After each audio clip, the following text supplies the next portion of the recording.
안녕하십니까, 최불암입니다.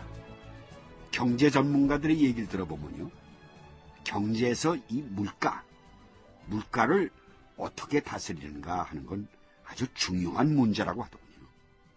과거 물가가 몹시 불안했던 아르헨티나에서 있었던 일입니다만 1977년 우유 한 통값이 1페소였는데 14년 후인 1991년에 같은 용량의 우유값이 10억 페소로 오른 일도 있었다고 합니다. 아이고 참 대단하죠. 물가가 오르는 게 반드시 나쁘다고 할 수는 없지만 그러나 정부가 통제를 할 수 없을 정도로 올라버리면 그건 정말 큰일입니다. 경제를 어떻게 운영해 나갈지 그 계획을 세울 수 없게 되니까 말입니다.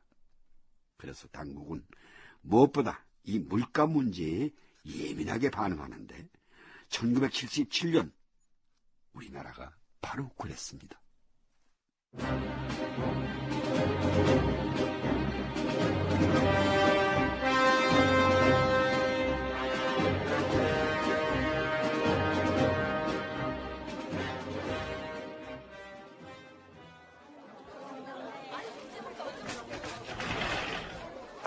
아주머니. 경제기획원 물가국의 한 기획관이다. 그는 허름하게 변장을 하고 시장조사를 나갔다. 구체적으로 말하면 물가조사를 나간 것이다. 예. 여기 80kg짜리 한 가마 이거 얼마나 주면 삽니까? 쌀값도 모르고 쌀집에 쌀 사러 왔어요? 아니요. 그 쌀은 지난해 재고량도 많고 또 올해도 대풍이고 해서 좀 가격이 좋으려나 해서요. 다른 물가들이 워낙에 올랐잖아요. 정부 수매가가 그러니까 가마당 26,200원이에요. 정부 수매가가 그러니까 우린 좀 더 받지 아무래도. 그래도 다른 거에 비해서 쌀값은 괜찮은 편이네요. 에휴, 괜찮으나 마나 아주 죽겠어요. 재고량 많은 것도 좋고 뭐 대풍도 좋고 다 좋은데 에휴, 그런데 먹고는 살게 해줘야지. 다른 것은 다 오르는데 쌀값만 이래서 쓰간디.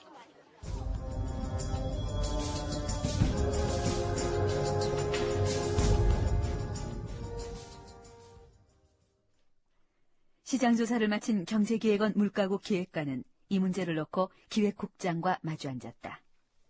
쌀은 다른 물품에 비해 가격 오름이 비교적 크지 않은 편이었습니다. 그렇겠지. 요즘 쌀은 흔하고 소비는 예전 같지 않고 해서 쌀 막걸리를 만들어 파니 뭐니 그런 말까지 나오고 있는 마당인데. 근데 정말 쌀 막걸리를 만들기는 만드는 겁니까? 올 연말 되면 허가가 나올 수도 있을 거는 같아요. 그건 그렇고 쌀이 전반적으로 봤을 때 가중치를 한 100 정도 두면 되나? 안 됩니다. 쌀값이 100원만 올라도 다른 물가에 미치는 영향이 얼마나 큰데요. 아니 그렇다고 가중치 반영을 전혀 안 할 수는 없잖아. 다른 물가에 비해 안 올랐다 뿐이지 쌀값도 올랐는데. 쌀값은 그냥 두면 안 됩니까? 왜?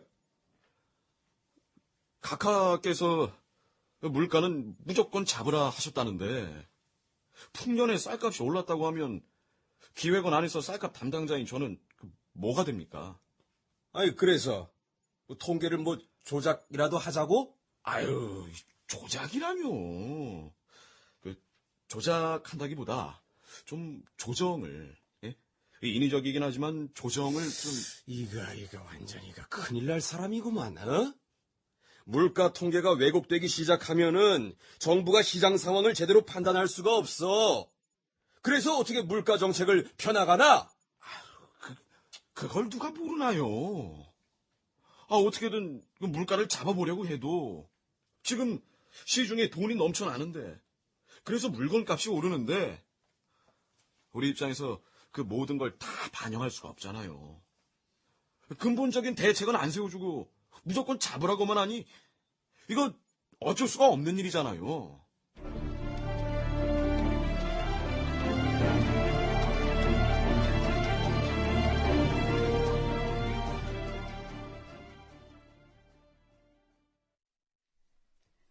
물가 문제는 경제기획원이 매월 한 번씩 대통령에게 보고하는 월간 경제동향 보고회의에서도 핵심 쟁점이었다.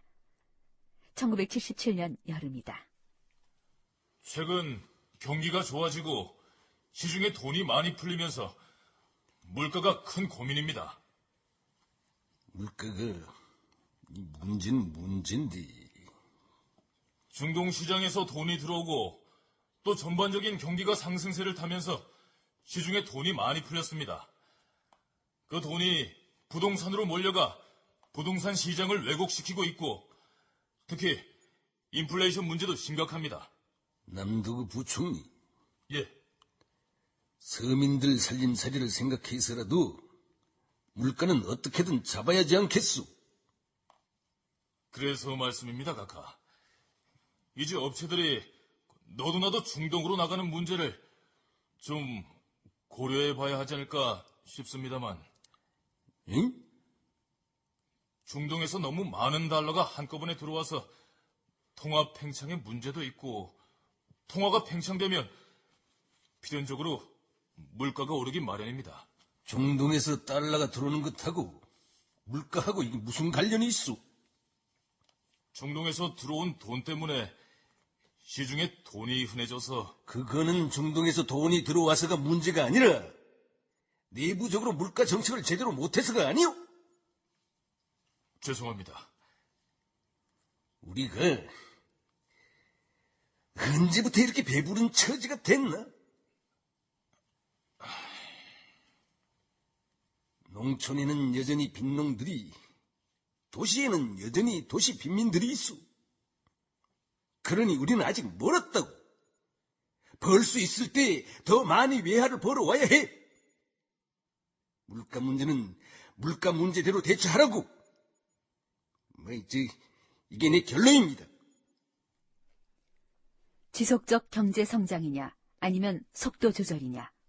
이것은 당시 대통령과 경제기획원 신진 관료들 사이에서 생겨난 대표적 이견이었다. 대통령은 고도 성장 지속을 원했고 경제기획원은 속도 조절을 주장했다. 이렇게 경제운영 방식에서 청와대와 경제기획원의 인식차가 뚜렷해지기 시작한 것이다.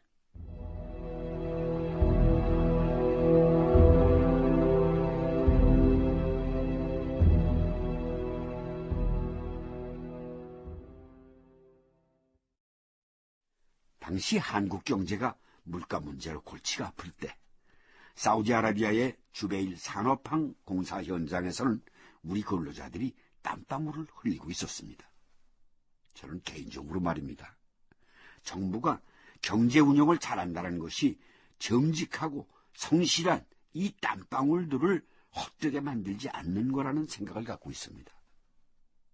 그건 지금 이 시대 경제 관료들도 명심해야 하는 책무일 겁니다.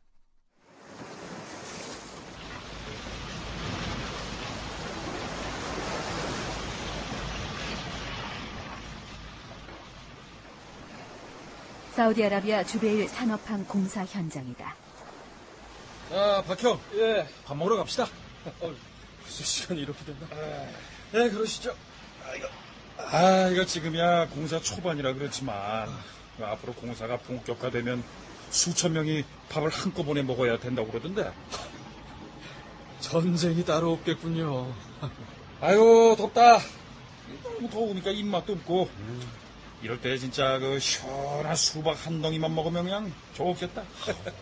그러니까요.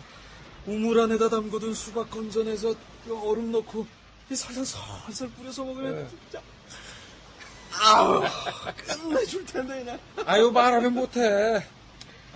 그래도 오늘 밥은 어때? 그나마 그래도 오늘은 밥이 먹을만 하겠더라고요. 오늘 특식으로 김치라도 나온대? 예, 김치가 오늘 나온대요. 그래? 그럼 빨리 가야지. 왜요? 다른 사람들이 다 먹고 혹시 우리 차례가 없으면 어떡하려고 그래? 일하는 사람들 숫자에 다 맞게 그렇게 배식이 되니까 그건 걱정하지 마세요. 국은? 미역국이래요? 또 미역은 한국에서 가져오기도 좋고 여긴 쇠고기 값이 싸니까. 처음에 사우디 와가지고 한국에서 못 먹던 그 쇠고기가 숭덩숭덩 들어간 국을 먹으면 아주 좋더라고. 근데 이젠 그것도 아니야. 쇠고기가 안 들어가도 집사람이 끓여준 미역국, 그게 먹고 싶다고, 그게. 저도 그래요. 특히 저희 어머니가 담궈놓은 신건지에 밥 한 그릇이면 없던 입맛도 살아날 텐데. 그런데 집에선 우리가 이렇게 고생해서 돈 벌어 보내주는 거 알까요? 알겠지. 그걸 모르는 사람인가?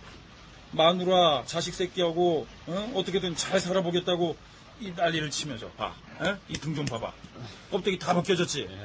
이렇게 등 껍데기가 다 벗겨지기 일하는데 그걸 모르면은 사람도 아니지.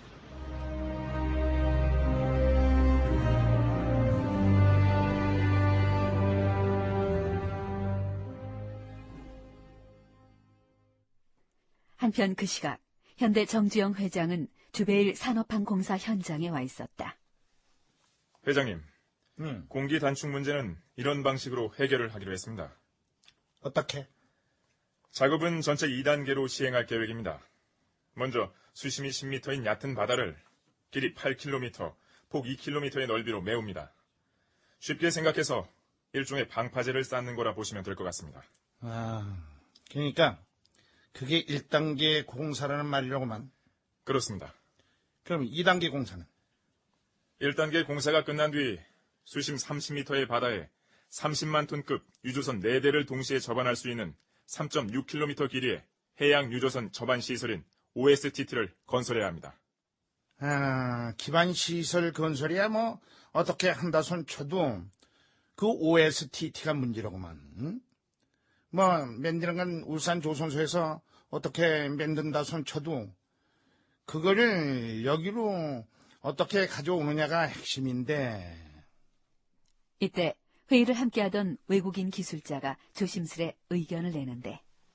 회장님, 제가 볼 때 지금으로서 가장 급선무는 공기 단축입니다.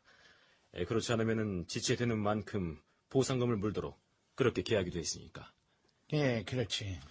이 OSTT에는 많은 부품이 들어가게 돼 있습니다. 조금이라도 공사 기간을 줄이기 위해선 울산 현대조선소에서 부품을 만든 다음에 그걸 모두 이 주베일 산업항 건설공사 현장에서 조립하는 게 좋을 것 같습니다. 그러니까 울산 현대조선소에서 부품이랑 모두 다 만들어서 여기까지 실어와가지고 조립을 하자. 예. 안 돼. 왜 안 됩니까? 여기서 조립을 하려면 그 인력들을 또 데려와야 할 거 아닌가. 응? 그러면 그 인건비가 얼마야? 그리고 조립장은 어디서 구하나? 공장을 새로 지어? 내가 봤을 때 방법은 하나밖에 없어. 울산에서 만들어가지고 그걸 여기까지 운반해오는 거야. 예? 왜? 그거야말로 사실상 불가능한 일입니다. OSTT에 들어갈 자켓 하나만도 건물 10층 높이입니다. 그걸 어느 배에 어떻게 싣고 오겠습니까? 배에는 못 싣지. 그러면 어떻게... 이거 봐. 바지선에다가 싣고 오면 되잖아. 바지선에 건물 10층 높이의 철 구조물을 싣고 울산에서 걸프 해안까지 끌고 오자는 정주영의 발상은 황당해 보였다. 그러나 결국 그 일은 실현이 된다.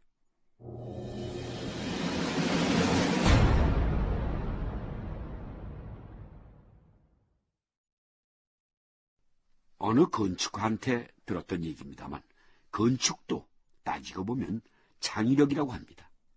또 수학자도 그런 말을 합니다. 수학도 따지고 보면 창의력이 필요한 학문이라고요. 여기서 창의력이란 창의적인 문제 해결 능력을 말하는 걸 겁니다. 어떤 문제를 해결할 때 그 열쇠는 얼마나 창의적인 발상을 하는가 아니겠습니까? 창의적인 발상. 정주영 회장은 문제 해결의 방식으로 바로 그 창의적인 발상을 했던 것입니다.